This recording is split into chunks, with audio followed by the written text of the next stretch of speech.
Imagine trying to thread a needle, but instead of a thin piece of cotton, you were attempting to shove a literal, full-grown camel through that tiny eye of steel. It is a profoundly absurd, almost comical image, but it carries immense weight. And 2 millennia ago, it was presented as this ultimate urgent warning about what the relentless accumulation of wealth does to the human heart. Welcome to today's Sunday audio reflection for July 5th, 2026.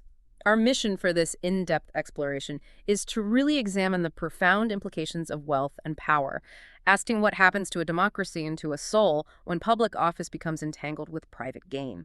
We are grounding our dialogue today in a liturgical producer memo titled The Camel, the Needle, and the Presidency as a Counting House, alongside the USCCB daily readings for the 14th Sunday in Ordinary Time and the Vatican's liturgical calendar for July. And we should probably establish upfront how we are approaching this material, just to set the framework. Before we proceed, it is necessary to calmly clarify to you, the listener, that while our source memo discusses the specific financial disclosures of a contemporary political figure, our goal today is entirely impartial.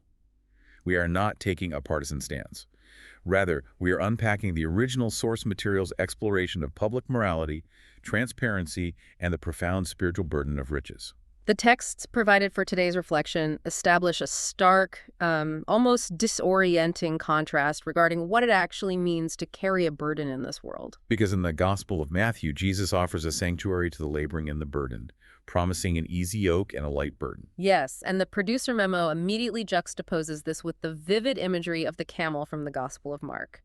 The memo asks us to envision this beast heavily laden with gold, property deeds, invoices, and all the trappings of worldly power, thrashing blindly against an impossibly small aperture. So the tension here is between the lightness of divine reliance and the crushing gravity of material obsession. That visual of the burdened beast perfectly illustrates the relentless modern pursuit of wealth. But we often misunderstand how that burden operates psychologically. We tend to think of it just as carrying heavy physical luggage, which completely misses the internal toll it takes. Consider how wealth accumulation functions like a rogue program running on a computer's operating system. A person might acquire wealth as a tool to manage their life, acting like a basic background application. But the accumulation mindset demands constant updates. It constantly requires more RAM, more processing power, and more cognitive load to track markets, protect assets, and calculate returns. Eventually, that background process consumes all available memory, and the entire operating system freezes. The tool meant to facilitate the user's life now entirely possesses the machine. How does this constant need to monitor and expand one's cargo fundamentally alter a person's spiritual architecture? The spiritual architecture is fundamentally altered because the continuous calculation of assets occupies the interior space meant for the divine and, well, for communion with others. This concept of riches as a cognitive and spiritual freeze connects directly to the reading from the 8th chapter of Romans, which warns against being debtors to the flesh. In that theological context, is living according to the flesh frequently misunderstood as merely yielding to base physical desires like gluttony or lust. It is a very common misconception. In reality, the flesh represents any system of worldly security that we place above our reliance on God. It describes a state of being weighed down, where the soul becomes calcified by material accumulation. Meaning when a person is possessed by their cargo, their vision narrows entirely to the preservation of that cargo. That is the core issue. This material density literally suffocates the Spirit of God that is meant to dwell within us. It renders the individual blind to the needs of their community. That personal spiritual blindness scales up dangerously when it enters the public sphere, actively distorting the function of public service. The producer memo moves from this personal spiritual burden to a broader societal crisis by examining the recent financial disclosure of President Trump.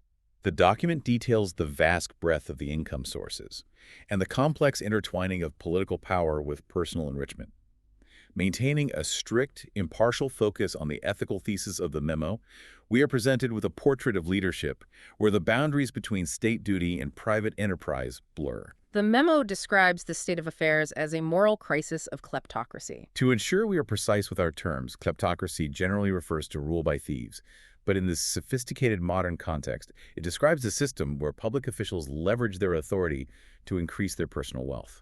What kind of structural vulnerability does that blurring of boundaries create for a nation? The vulnerability is immense. When the apparatus of the state is utilized or even perceived to be utilized as a mechanism for private enterprise, the foundational trust required for a functioning society begins to erode. Because the energy of leadership diverts away from stewardship of the public good and pivots toward the management of a vast personal ledger. Exactly. The gospel's message regarding wealth is frequently misunderstood as a mandate to envy the affluent or condemn success. But isn't that a complete misreading of the text? It is. It is an urgent warning about the moral failure that occurs when public service is treated as an engine for private gain, because it fundamentally alters the purpose of civic authority from protection to extraction.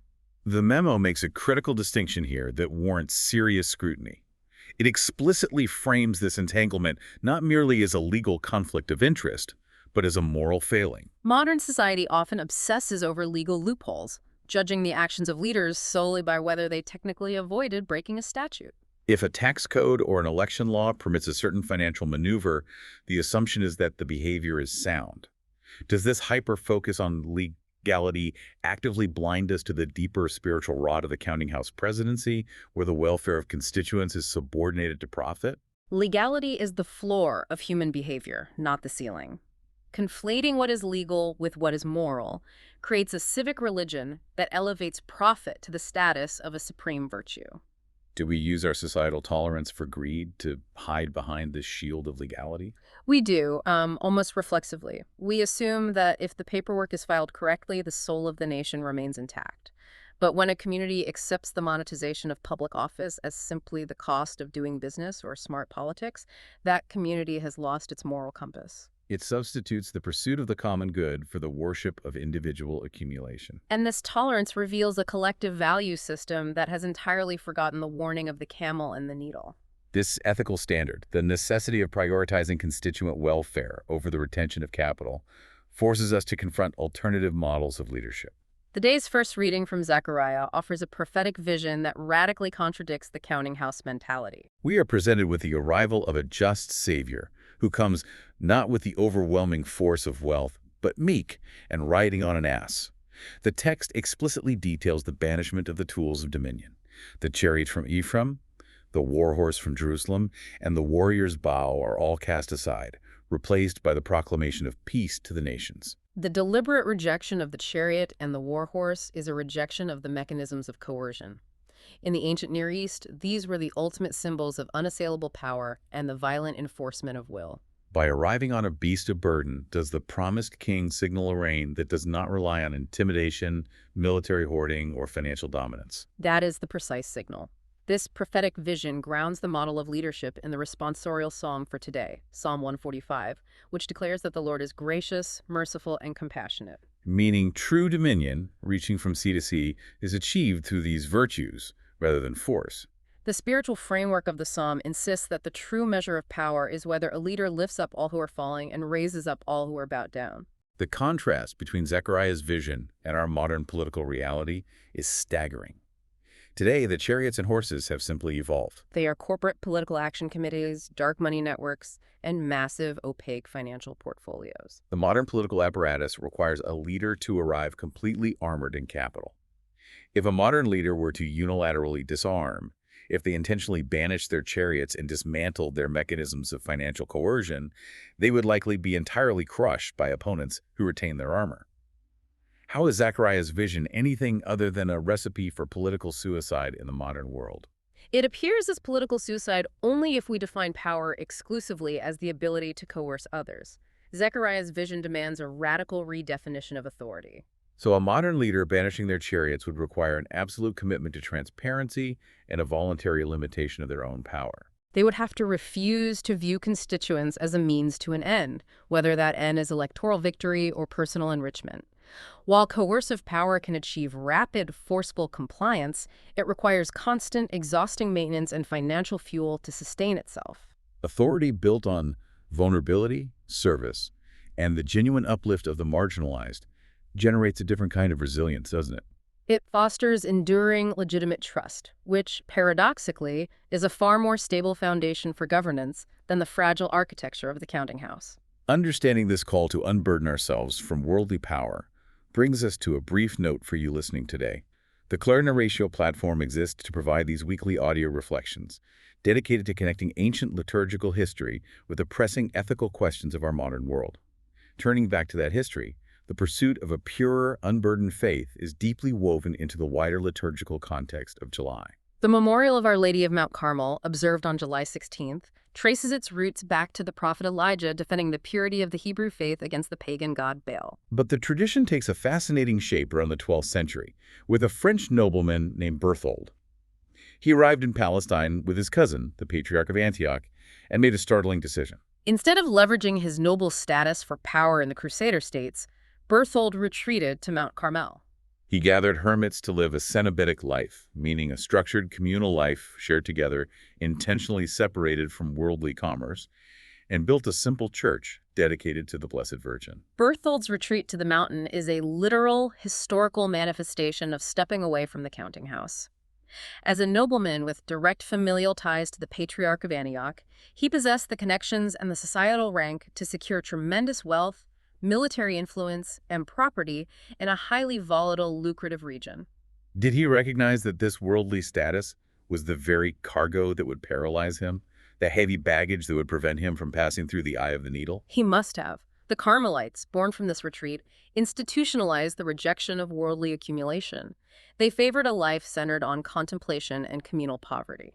This historical movement serves as a stark reminder that the structures of power and wealth, which we so often assume are mandatory for human flourishing, are entirely optional. That specific choice, the nobleman willingly walking away from his societal status, stands in direct opposition to the modern crisis of leveraging public office for private enterprise. This brings us to another pivotal figure in the July calendar, St. Mary Magdalene, whose feast is celebrated on July 22nd.